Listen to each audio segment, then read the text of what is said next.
Assalamualaikum warahmatullahi wabarakatuh. Melanjutkan di ayat yang ke-91 surat Al-Baqarah. A'udzu billahi minasyaitonir rajim. Bismillahirrahmanirrahim. Qul falima taqtulun. Di sini ada ulfa, yaitu ada lam mati, di mana lam mati ini bertempat di kalimah fi'il ya. Ini dibaca idhar fi'li. Apa artinya idhar? Idhar itu artinya yaitu dibaca jelas. Yang mana yang dibaca jelas ini ya, lam matinya ini dibaca jelas karena lam mati ini bertempat di kalimah fi'il. Namanya ini adalah idhar fi'li. Cara bacanya lam mati ini dibaca jelas, ulfa, seperti itu. Adapun kaidahnya yang idhar fi'li itu kapan ada huruf lam yang mati, di mana lam mati ini bertempat di kalimah fi'il, baik fi'il madhi, fi'il mudhari atau fi'il amar ya. Untuk contoh kali ini yaitu berupa fi'il amar.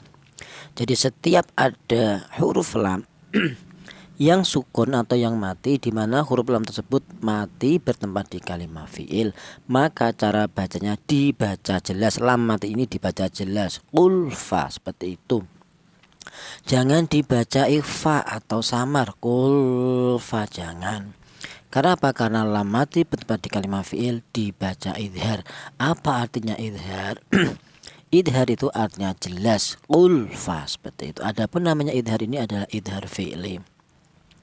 Nadumnya wala ma fi'li adhirun ha mutlaqo fi ma siwa lami wara'in kaltaqo. Kemudian di sini ada qul falimata.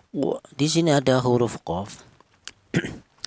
Di mana huruf qaf ini termasuk hurufnya qalqalah. Apa qalqalah itu?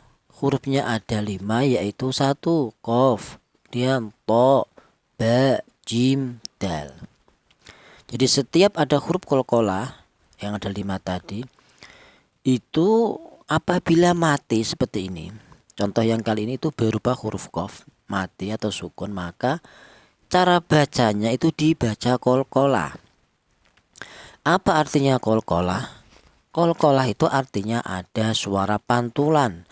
Jadi cara bacanya falima taqu, seperti itu. Taqu dipantulkan. Itu namanya qalqalah ya, dimana seputar qalqalah sudah kita bahas di episode ke-23 ya.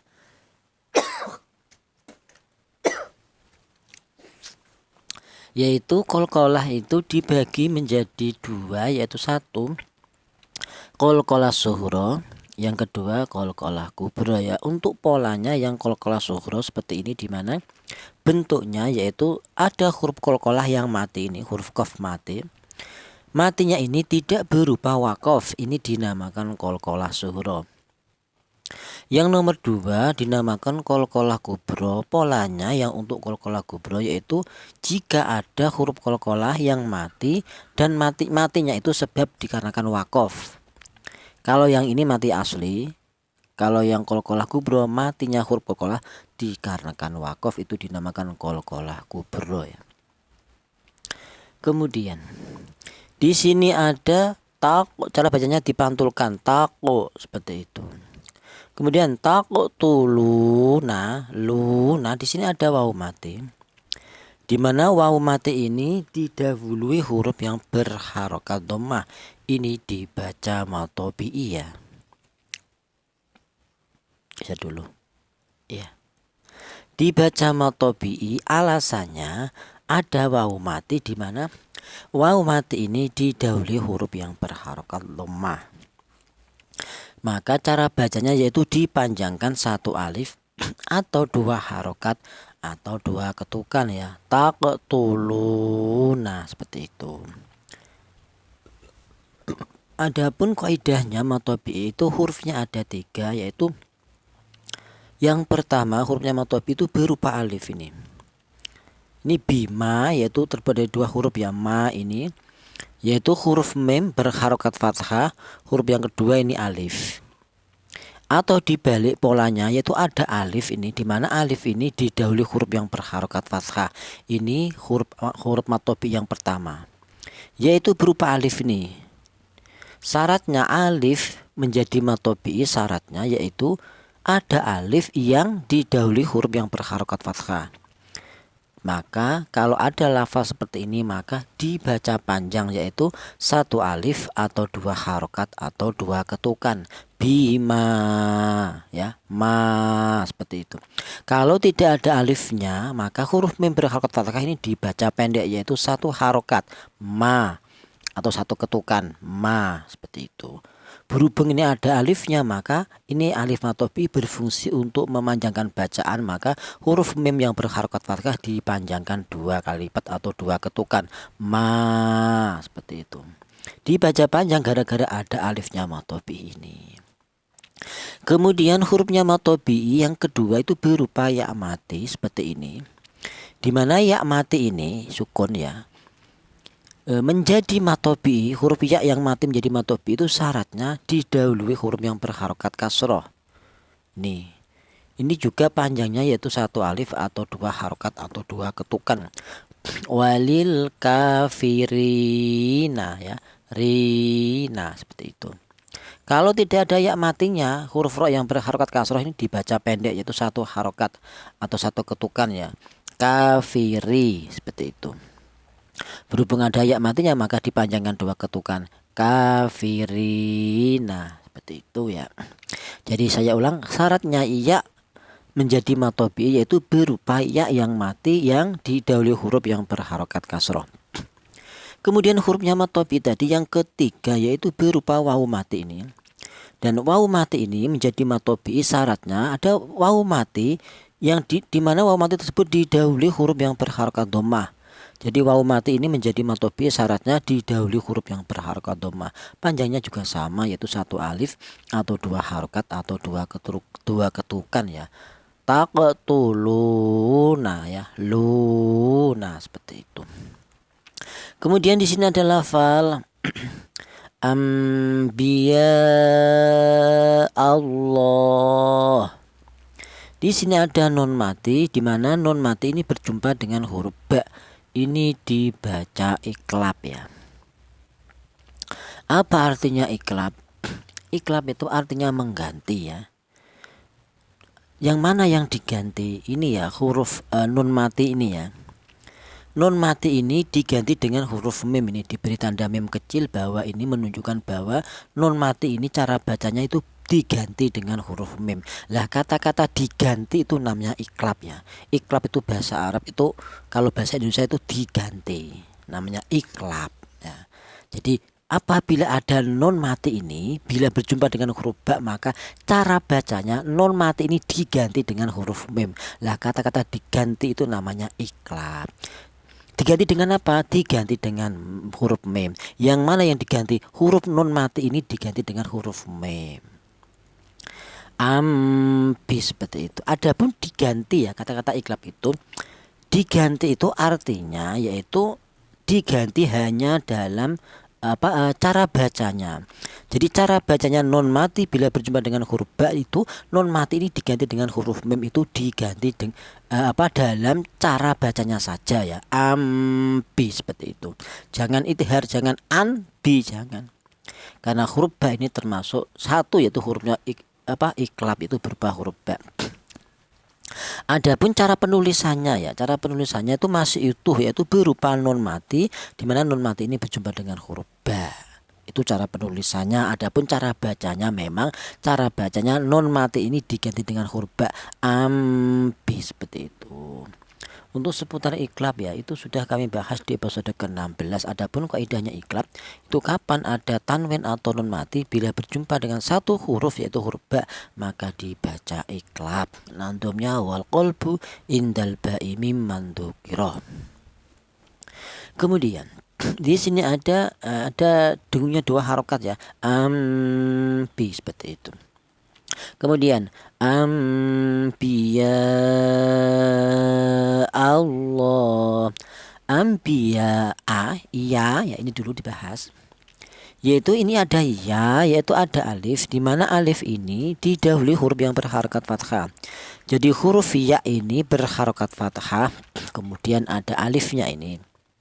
Atau dibalik, yaitu ada alif ini, di mana alifnya ini didahului huruf yang berharokat fathah. Ya dibaca mad tabi'i. Alasannya ada alif yang didahului huruf yang berharokat fathah. Sama dengan ini. Ma yaitu dibaca mad tabi'i. Alasannya ini ada alif yang didahului huruf yang berharokat fathah. Akan tetapi yang membedakan ya antara mad tabi'i ya dan mad tabi'i ma ini, yang membedakan setelah mad tabi'i ini ternyata berjumpa dengan hamzah ini. Kalau ada mad tabi'i berjumpa dengan hamzah, itu kalau digabungkan itu namanya bukan mad tabi'i lagi, melainkan menjadi mad wajib muttasil. Dibaca ya ini ya dibaca mad wajib muttasil, alasannya ada mad tabi'i berjumpa dengan hamzah berada di satu kalimat. Jadi artinya muttasil itu gandeng ya. Gandeng yang bagaimana?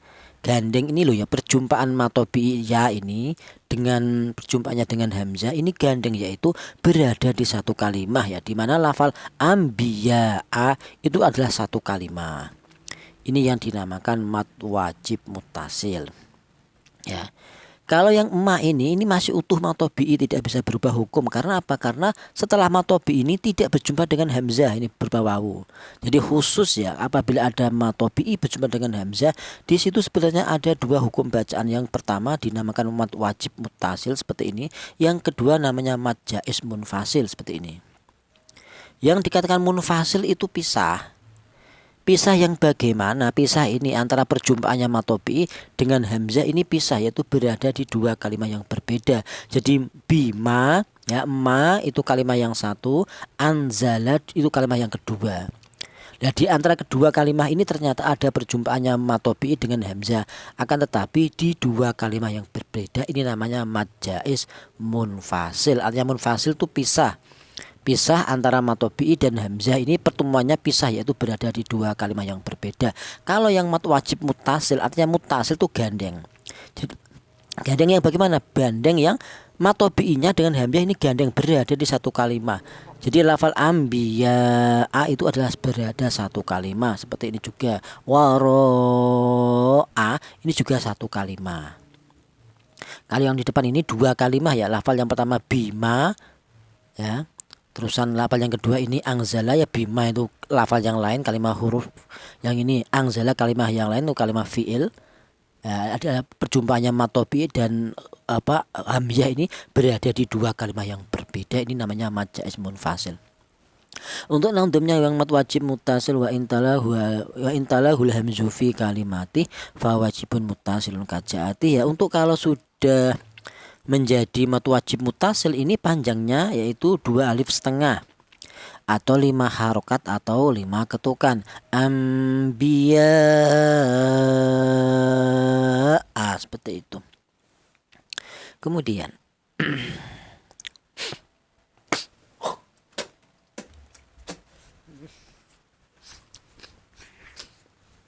astagfirullah. Di sini ada lafaz Allahi, di sini ada lafal Allah ya. Ambiya Allahi. Di sini ada lafal Allah, di mana lafal Allah itu mengandung dua hukum bacaan tajwid, yaitu yang pertama lafal Allah dibaca tafkhim atau dibaca tebal.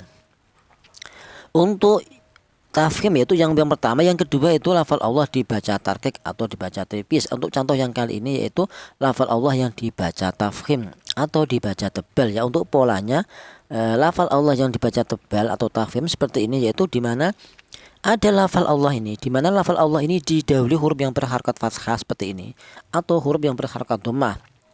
Jadi jika ada lafal Allah didahului huruf yang berharakat fathah seperti ini atau didahului huruf yang berharakat dhammah, maka cara bacanya lafal Allah ini dibaca tafkhim atau dibaca tebal ya, ini Allahi seperti itu.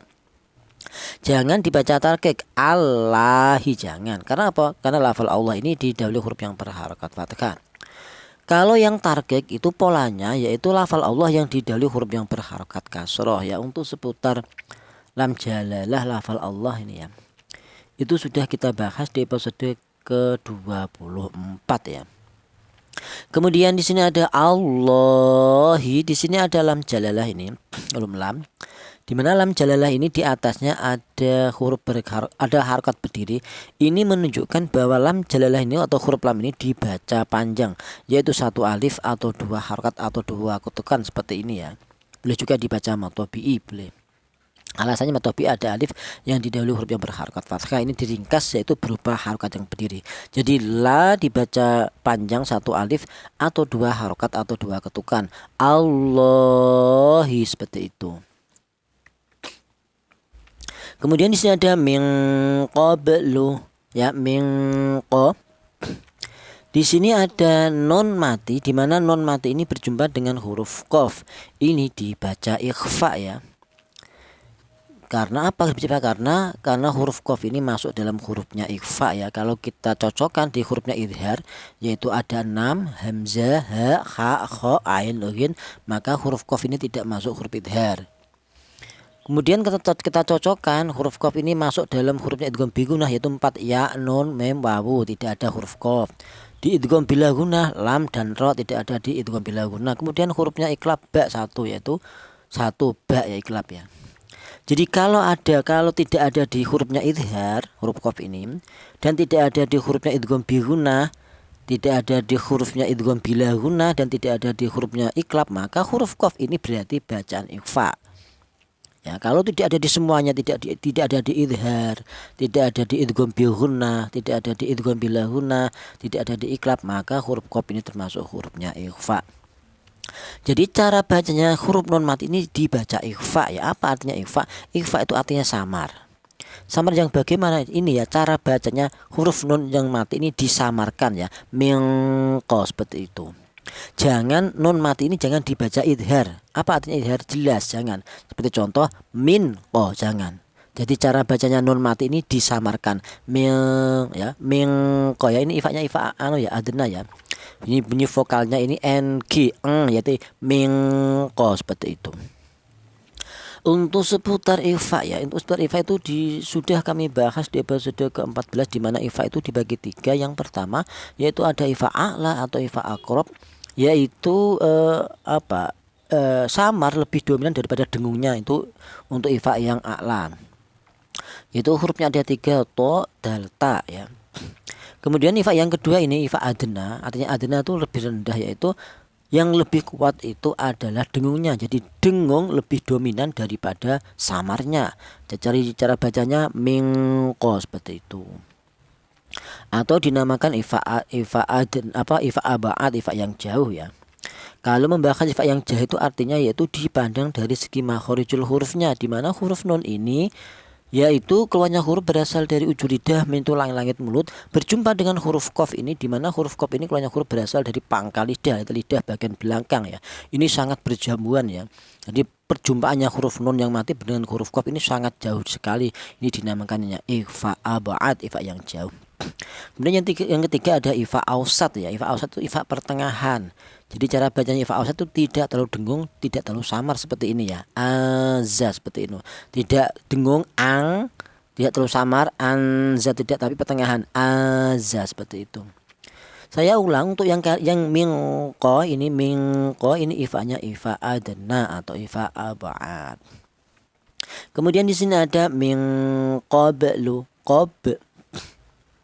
Di sini ada huruf ba, di mana huruf ba ini termasuk huruf qalqalah.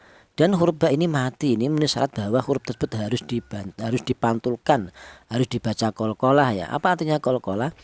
Qalqalah itu artinya ada suara pantulan. Jadi cara bacanya dipantulkan, qab, seperti itu ya. Jadi syaratnya huruf tersebut dipantulkan, syaratnya harus mati seperti ini. Jadi huruf qalqalah syaratnya bisa dipantulkan itu apabila huruf qalqalah tersebut mati ya. Kalau matinya asli seperti ini dinamakan qalqalah sughra. Kalau matinya sebab waqaf dinamakan qalqalah kubra ya. Untuk seputar qalqalah sudah kami bahas di episode keberapa tadi? Di episode ke-23, di mana itu ada 2, yaitu 1 qalqalah sughra seperti ini. Alasannya ada huruf qalqalah yang mati tidak berupa waqaf. Yang nomor 2 namanya qalqalah kubra. Alasannya ada huruf qalqalah yang mati dikarenakan waqaf atau disebabkan waqaf ya. Kemudian Ini sama tadi. Oh, ini kumpul ya. Ada ing kuntum ya. Yang ini ifanya ifa adna, yang ini ifanya ifa a'la ya. Ing kuntum, yang ini dia bunyi vokalnya ng, yang ini bunyi vokalnya nn ya. Ing kuntum. Nah, seperti itu. In ya, ingku dibaca ikhfa, alasannya nun mati berjumpa dengan huruf kaf, di mana huruf kaf ini termasuk hurufnya ikhfa. Ini cara bacanya nun mati ini disamarkan ya, dibaca ikhfa, jangan dibaca jelas atau idhar. Inku jangan, tapi ingku seperti itu. Ada dengunya 2 harokat, ingku. Yang ini juga ada dengunya 2 harokat, kuntu sama. Tapi yang membedakan ini sama-sama ikhfa, nun mati berjumpa dengan huruf tak juga dibaca ikhfa. Tapi yang ini ikhfanya ikhfa a'la, yaitu bunyi vokalnya nn. Ya, ini ya sekilas saya bahas ya. Ini tadi ini ikhfanya tadi seperti tadi berjumpa dengan qaf ini sama. Jadi ada 2 ikhfa adna, itu ada 2 hurufnya, yaitu huruf qaf dan huruf kaf. Apabila ada tanwin atau nun mati berjumpa dengan huruf kaf dan huruf qaf, maka dibaca ikhfa. Ikhfanya adalah ikhfa adna atau ikhfa abad. Yaitu alif adna artinya itu rendah. Yaitu artinya itu dengung lebih dominan daripada samarnya. Jadi yang paling dominan adalah dengungnya. Kalau yang ikhfa a'la artinya a'la itu tinggi. Tinggi yang bagaimana? Itu malah artinya tingkat kesamarannya lebih tinggi dibanding dengungnya. Atau yaitu samar lebih dominan daripada dengungnya. Ini yang untuk ikhfa a'la. Ya, bahkan di depan ya gini. Dimana ikhfa itu ya, ikhfa itu mengandung 2 bacaan ikhfa itu mengandung 2 kategori, yaitu ada bacaan samar ikhfa, juga ada bacaan dengungnya. Jadi ada samar juga ada dengung itu di dalam ikhfa. Akan tetapi di dalam ikhfa itu ya, ikhfa sendiri itu dibagi 3, yaitu satu namanya ikhfa a'la seperti ini. Apa ikhfa a'la itu? Ikhfa a'la itu artinya a'la itu tinggi. Tinggi yang bagaimana? Tinggi itu dipandang dari segi tingkat kesamarannya lebih tinggi dibanding dari tingkat dengungnya. Ya, tadi sudah kita bahas. Jadi ikhfa itu ada samar juga ada dengung. Tapi yang untuk ikhfa a'la itu yang lebih tinggi adalah tingkat kesamarannya dibanding tingkat dengungnya. Simpelnya yaitu untuk ikhfa a'la yaitu samar lebih dominan daripada dengung. Ya, bunyi vokalnya apabila diperlihatkan itu berupa huruf n double ya, kuntu seperti itu. Bukan dengung yang kuat, kuntu bukan, tapi kuntu seperti itu.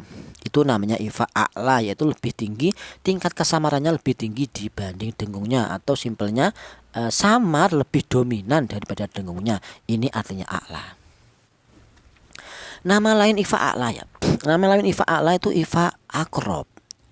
Akrob itu artinya dekat. Dekat yang bagaimana? Kalau kita membahas tentang artinya dekat itu dipandang dari segi makhorijul hurufnya, di mana huruf nun ini yaitu keluarnya huruf berasal dari ujung lidah mintu langit-langit, kemudian berjumpa dengan huruf ta, yaitu huruf ta ini keluarnya huruf berasal dari ujung lidah juga menyentuh pangkal gigi seri atas. Dari langit-langit mulut huruf nun ke pangkal gigi seri atas ini sangat dekat sekali ya, tetangganya persis ini.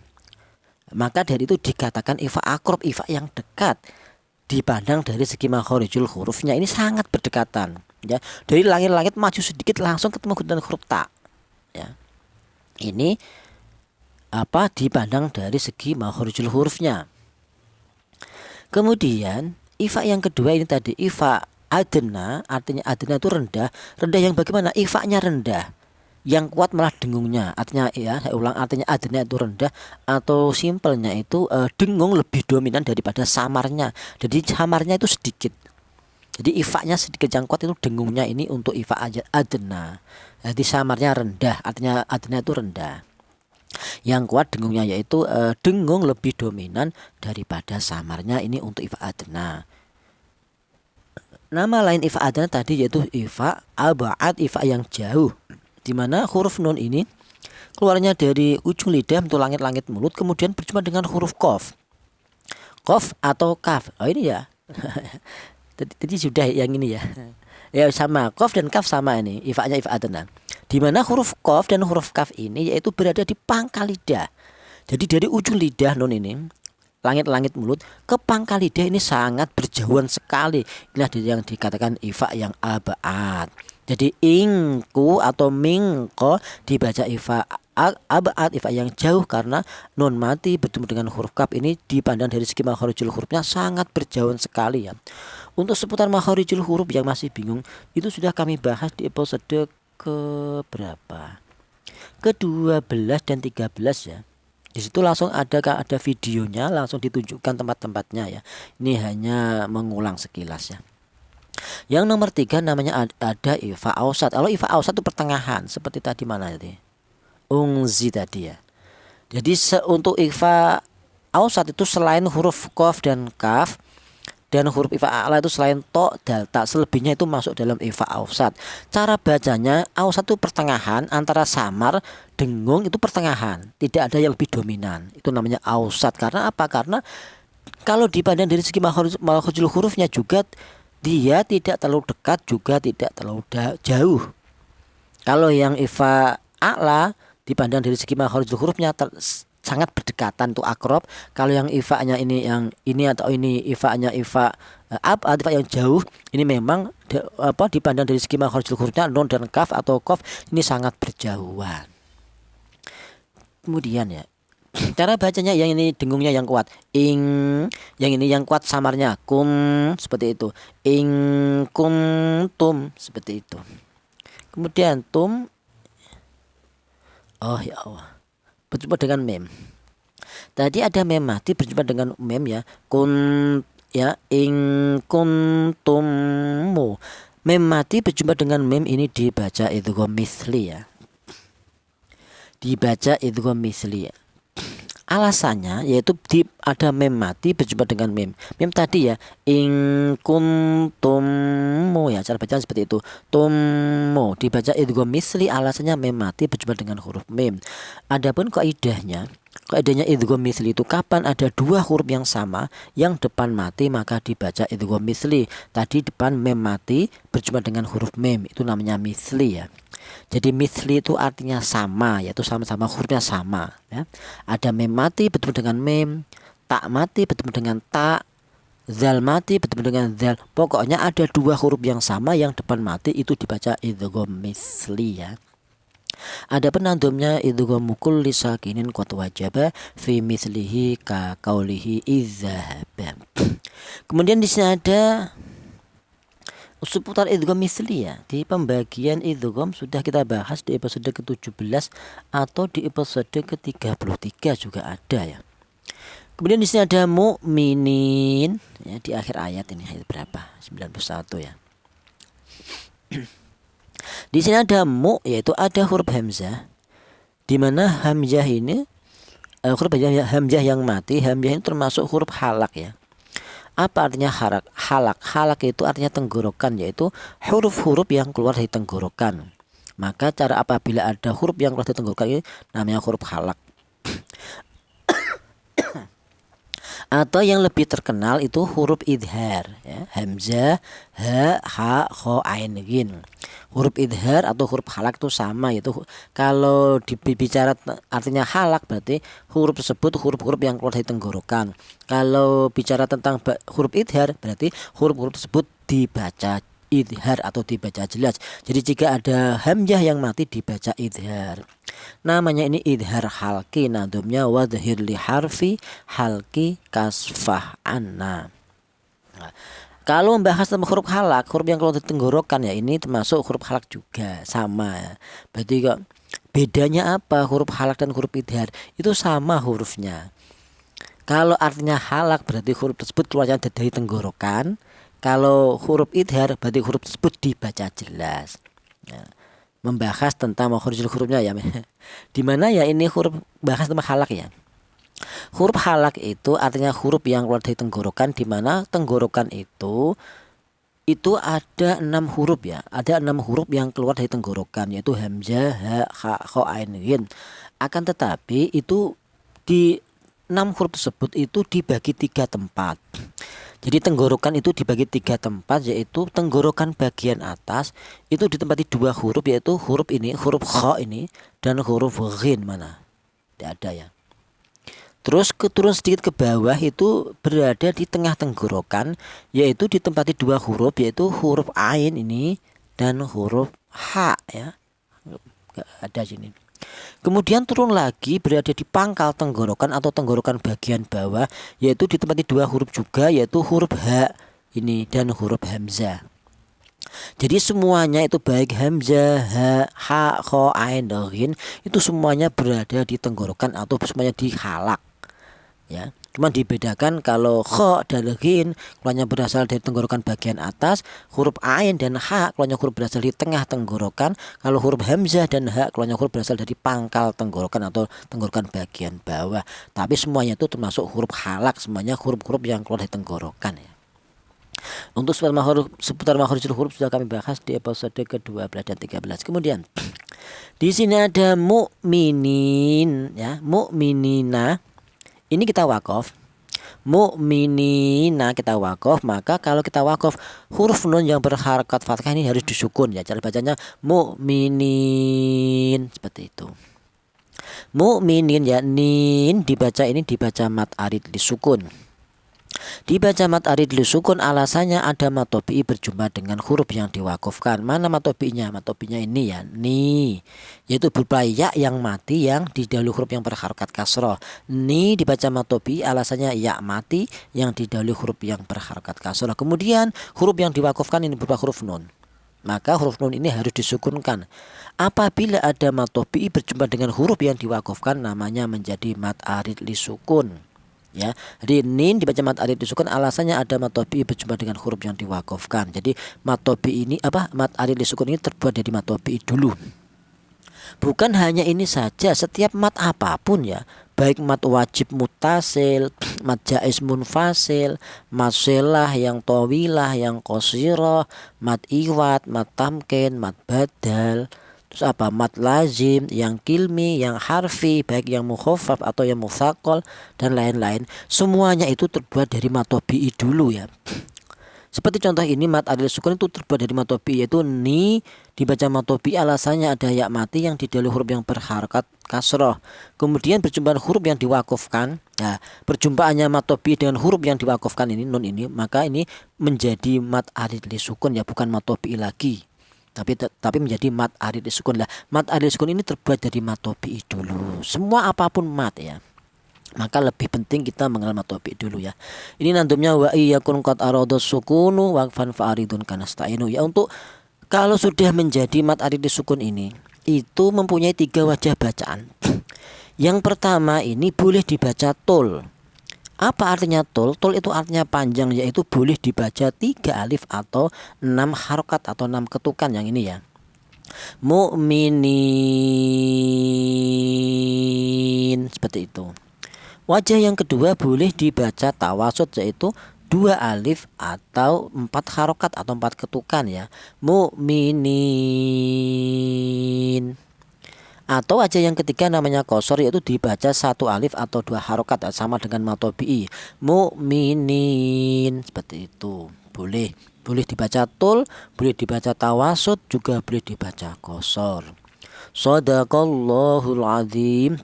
Wallahu a'lam bishawab. Wassalamualaikum warahmatullahi wabarakatuh.